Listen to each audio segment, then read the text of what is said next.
L'enseignement d'aujourd'hui portera sur les devenirs des couples et des familles kémiques. Nous allons commencer par vous présenter quelques objectifs pédagogiques, dont celui qui est le premier d'élever tous les malentendus, en tout cas sur la culture africaine, à l'idée que aujourd'hui, ce que nous savons de notre culture, puisque nous sommes tous d'une certaine manière aliénés et assimilés, ce que nous savons, c'est de l'africanisme.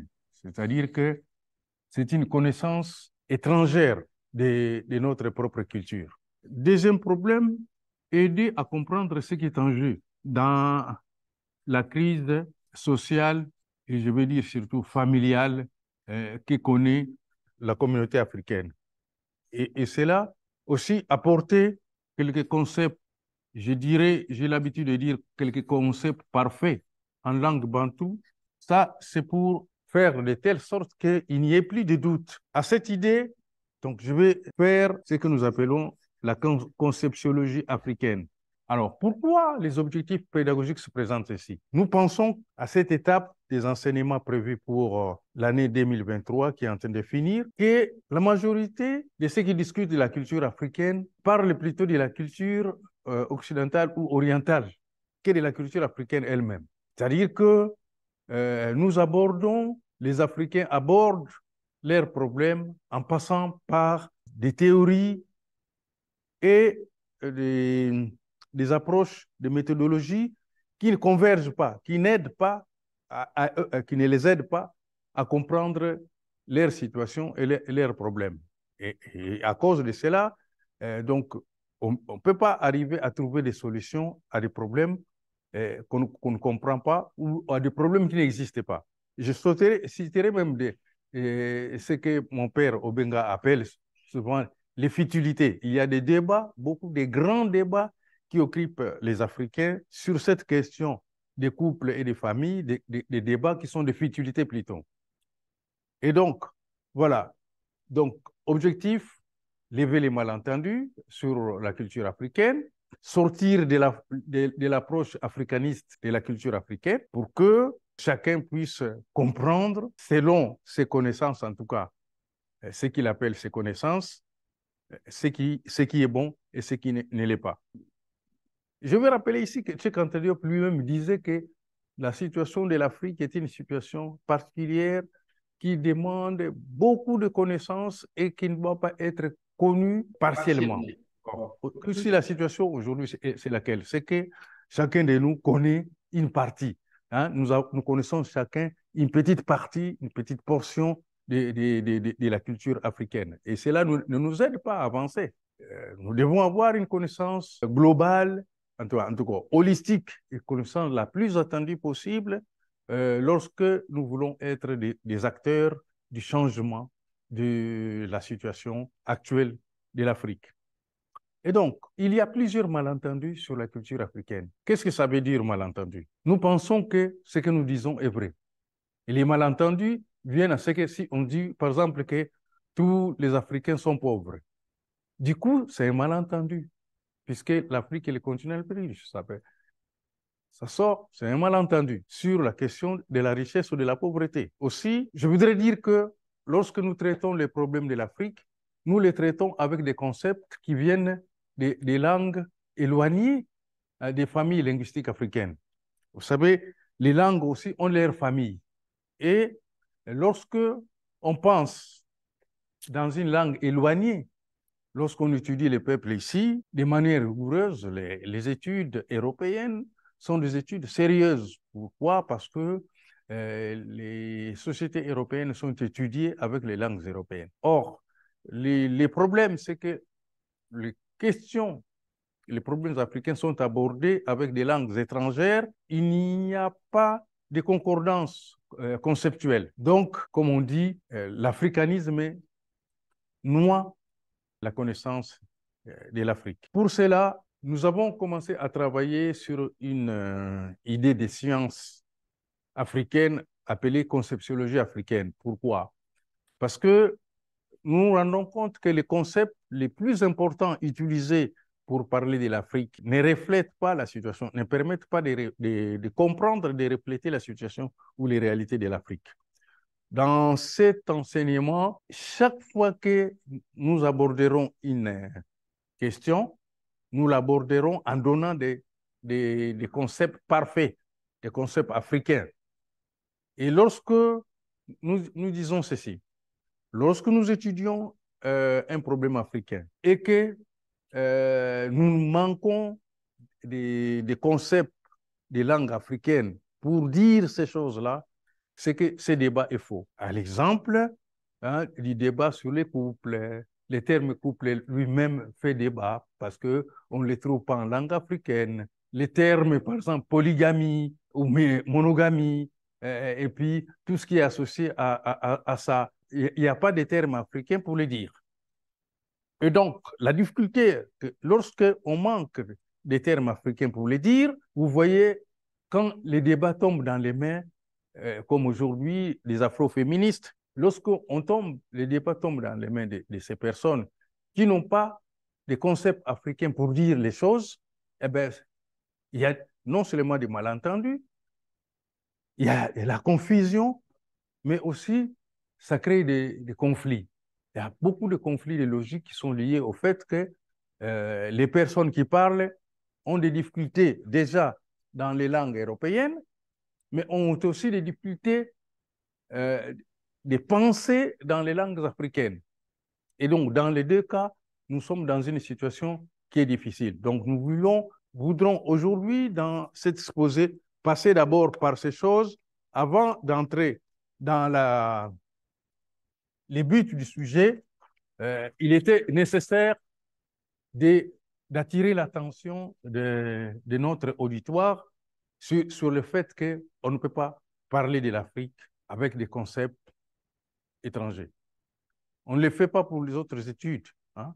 Quand on fait les études asiatiques, par exemple, les spécialistes du monde chinois parlent le mandarin, les spécialistes du monde arabe parlent l'arabe, les spécialistes du monde indien parlent le hindi, en tout cas. C'est sauf pour le cas de l'Afrique où il n'y a pas, les langues africaines ne sont pas sérieusement utilisées ou évoquées pour réfléchir, pour construire un discours et pour travailler. Notre exposé commencera pour atteindre nos objectifs, parler de l'origine de la femme et de l'homme africain. Et selon la cosmogonie africaine, il y a plusieurs cosmogonies, mais en tout cas, lorsqu'on les voit, toutes ces cosmogonies nous ramènent aux mêmes réalités. Donc, l'origine et tout ça. Bon, lorsque tout ça, nous allons parler de l'origine. Cette origine nous permettra de comprendre que les problèmes qui se posent aujourd'hui, hein, quand on parle droit de la femme et droit de l'homme. Nous sommes ici, c'est la question de l'afroféminisme. Bon, alors, donc revenons au 1. On ne peut pas, lorsque on étudie un peuple, on a besoin de connaître sa spiritualité. C'est-à-dire que dans l'idée de cette spiritualité, comment lui, il est lié à ses ancêtres. Comment il remonte le plus loin dans les temps. C'est-à-dire l'idée de la création, d'où il vient, l'origine, qu'est-ce que ses ancêtres ont fait, quelles relations il garde avec ses ancêtres. Nous, dans la tradition, la cosmogonie, dit que la femme, ce qu'on appelle femme, et l'homme sont sortis d'un seul œuf. D'un œuf, cette idée dans la nature qu'on appelle Maungu. Je peux écrire aussi Maungu avec, voilà, c'est long sous ça. Et donc, il s'agit ici d'une origine androgyne, une origine androgyne de l'homme et de la femme, sortant du même œuf. Ils ne peuvent pas être différents dans leur existence biologique et dans leur existence, surtout leur existence d'un point de vue sociologique. Et certes, la nature a permis de donner un certain nombre de facultés à la femme. Dans ces facultés, c'est la gestation, la maternité, l'alimentation, la transmission de la langue, de la culture et des valeurs. Et on pourra la même chose dire que le masculin a eu pour, dans la nature, la transmission de nourriture. Donc, féconder, donner la vie, déclencher la vie. L'homme déclenche la vie. Hein? Il s'agit ici de la vie biologique, mais nous allons voir que tout cela, d'un point de vue du matriarcat, c'est-à-dire que la nature ne nous a pas seulement donné des possibilités biologiques, physiologiques notamment, hein, mais nous a donné aussi l'organisation sociale qui permet d'accompagner, de réaliser ces choses-là, de réaliser correctement les buts poursuivis par les gens dans leur existence. Donc, le matriarcat qui est le système d'organisation sociale développé par l'Afrique et qui est fondé sur la complémentarité entre la femme et l'homme. Ah, donc la femme, hein, je veux dire le féminin et le masculin. Plutôt tout ça parce que il faut préciser ces choses. Lorsque nous sortons du Maungu complémentaire, nous sortons, donc nous avons été créés complémentaires, complémentaires biologiquement, complémentaires sociologiquement. Dans la pensée africaine, en tout cas, ici, je me fonderai beaucoup sur la tradition que nous avons reçue de nos ancêtres Congo. Donc, je vais utiliser la langue Kikongo et la langue Lingala pour donner les concepts dont je faisais allusion tout à l'heure. Alors, ici, le terme femme n'existe pas dans les langues bantoues. C'est très important de savoir parce que nous comprendrons pourquoi il y a des conflits après. Donc, les termes femmes n'existant pas, quels sont les termes qui, à côté, sont utilisés comme on dit moisi ou nkento. Et puis, on va parler de mobali, yakala, pour dire les masculins. Lorsque nous suivons ces termes, nous allons voir que ici, mobali, c'est celui qui épouse. C'est lui qui épouse. Ça ne veut pas dire l'homme comme ça. Hein, nous, on dit l'homme et la femme. Donc, la notion, on va se retrouver dans un premier conflit malentendu, c'est-à-dire que l'homme et la femme. On entre dans... Il y a un malentendu sur la notion de l'homme et de la femme. C'est ce malentendu qui nous poursuit tout le temps. Donc, la femme, c'est la personne qu'on épouse. C'est celle qu'on épouse. Et les ancêtres ont été rigoureux dans ces terminologies-là. Par exemple, un kento en lingala va donner ce qu'on appelle keto. Ça veut dire que la mère, c'est la personne qui materne, bercer. C'est la personne capable de bercer, de materner. Puisque pour le faire, il faut être bon, le matriarcat, qui est l'organisation sociale dont je faisais allusion, égale bonté, égale boboto. Nous reviendrons d'ailleurs plus loin. Le terme boboto lui-même veut dire kobota, donnera le verbe kobota, mettre au monde ou procréer. Vous voyez, ces connaissances, ces données sont nécessaires pour comprendre la situation actuelle. Sinon, où nous réfléchissons, nous passons à côté, à côté chaque fois qu'on veut aborder une question africaine, nous passons à côté. Donc, nous ne pensons pas bien l'Afrique lorsque nous manquons des matériaux, hein, des moyens de réflexion. Donc, lorsqu'on sait que, par exemple, matriarcat égale bonté, et bien sûr, on ne peut pas, comme ça, s'élever et dire que l'homme est méchant, l'homme a ceci, a ça. Non, pas dans le contexte du matriarcat. Parce que le matriarcat, lui, il vous dit que le matriarcat égale bonté. Le matriarcat égale complémentarité. Donc, lorsque ceux qui sont complémentaires ne sont pas en conflit. Bon, donc, la notion, parler des droits de l'homme, droits de la femme, tout ça, la notion des femmes, là, et de l'homme tel que tout ça, est une notion conflictuelle. Il faut sortir impérativement de cette compréhension conflictuelle. C'est une approche conflictuelle. Et donc, cette conflictualité qui nous poursuit ne nous aide pas à comprendre nos problèmes, mais aussi, non pas seulement ne nous aide pas à comprendre nos problèmes, mais ne nous aide pas à les traiter. Nous avons des difficultés pour traiter les problèmes. Il est donc nécessaire que les gens qui veulent aborder la problématique, ou n'importe quelle problématique sociale africaine, aient conscience de cela. Lorsque je dis aux gens que le terme femme n'existe pas, ils me disent « Oh là là, papa, tu vas trop loin, mais pourquoi tu dis des choses comme ça ?» Non, l'approche androgyne fait que tout qui veut dire la tête, et puis c'est le terme qui est utilisé pour dire l'homme. Mais l'homme est entendu dans la culture africaine à la fois comme féminin et masculin.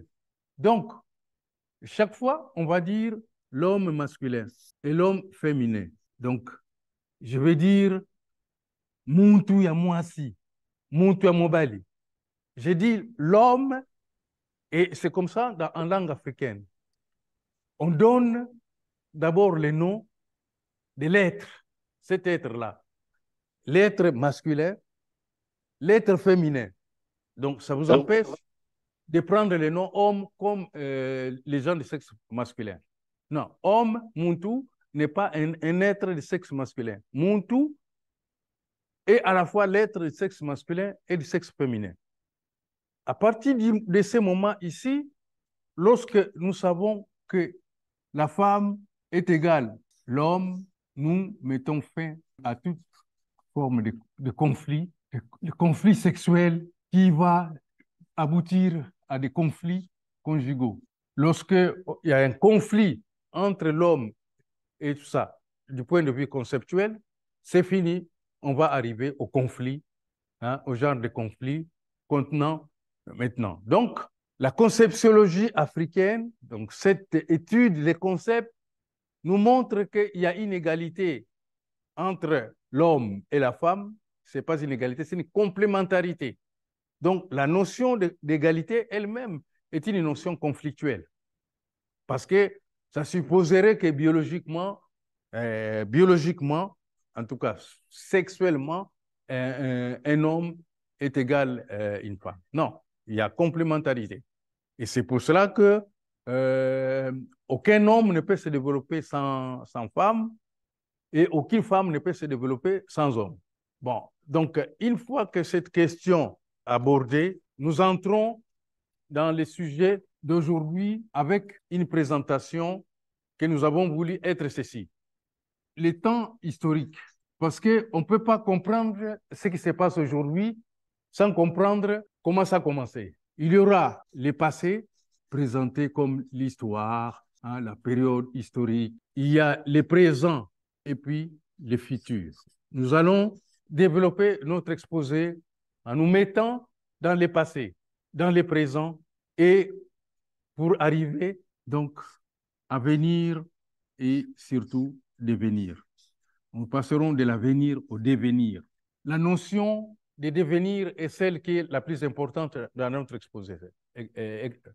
exposé. Alors, aujourd'hui, même quand on n'a pas assez de connaissances sur la culture africaine, on dit, ah, nos ancêtres faisaient ceci, nos ancêtres faisaient ceci. Mais comment étaient les couples dans le passé, les couples anciens? Est-ce qu'on peut parler de couple idéal par rapport au passé ou d'une famille idéale?